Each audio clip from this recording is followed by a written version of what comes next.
بسم الله الرحمن الرحيم. عن ابي هريره رضي الله تعالى عنه قال قال النبي صلى الله عليه وسلم: كلمتان حبيبتان الى الرحمن خفيفتان على اللسان ثقيلتان في الميزان سبحان الله وبحمده سبحان الله العظيم.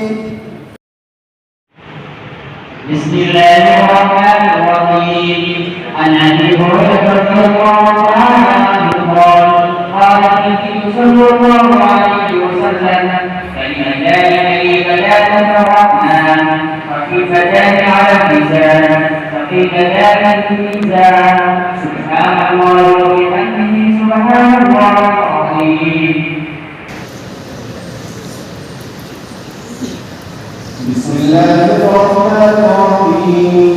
عن ابي هريره رضي الله تعالى عنه قال قال النبي صلى الله عليه وسلم: كلمتان حبيبتان الى الرحمن خفيفتان على اللسان ثقيلتان في الميزان سبحان الله وبحمده سبحان الله العظيم.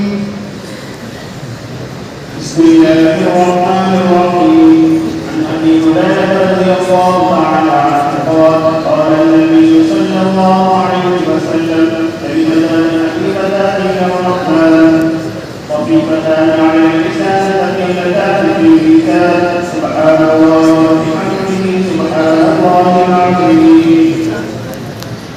الحمد لله رب العالمين والصلاة والسلام على سيد الأنبياء والمرسلين على آله وصحبه أجمعين. أما بعد فإن أصدق الحديث كتاب الله وأحسن الهدي هدي محمد صلى الله عليه وسلم وخير الأمور محدثاتها وشر الأمور محدثاتها وكل محدثة بدعة وكل بدعة ضلالة وكل ضلالة في النار. باب قول الله تعالى: ونضع الموازين القسط ليوم القيامة وأن أعمال بني آدم وقوله يوزن. وقال مجاهد: القسطاس والعدل بالركنية ويقال القسط من المقسط وهو العادل وأما القاسط فهو الجابر. وبالسند المتصل منا إلى الشيخ الإمام الإمام الحافظ حجة أمير المؤمنين في الحديث أبي عبد الله محمد بن إسماعيل بن إبراهيم بن مغيرة بن بردة الجعفي بن جمال قال رحمه الله تعالى: اللهم انفعنا وانفعنا بعلومه وعلومهم أجمعين آمين يا رب العالمين. أنه قال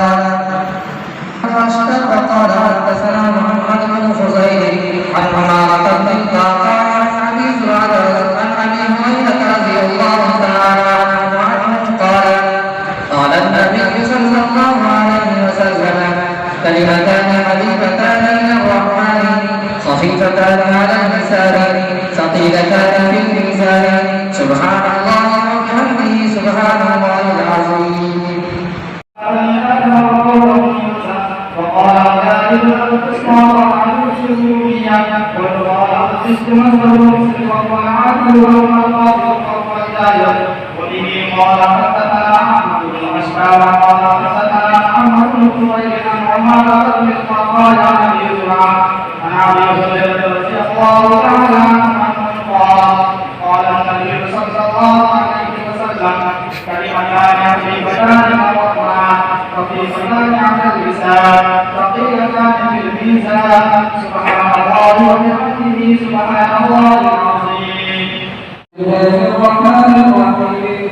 وقل قال حدثنا احمد بن اشعث قال حدثنا محمد بن فضيل عن عمارة بن القعقاع عن ابي هريرة رضي الله تعالى عنه قال النبي صلى الله عليه وسلم: كلمتان حبيبتان من الرحمن خفيفتان على اللسان ثقيلتان في الميزان سبحان الله وبحمده سبحان الله العظيم.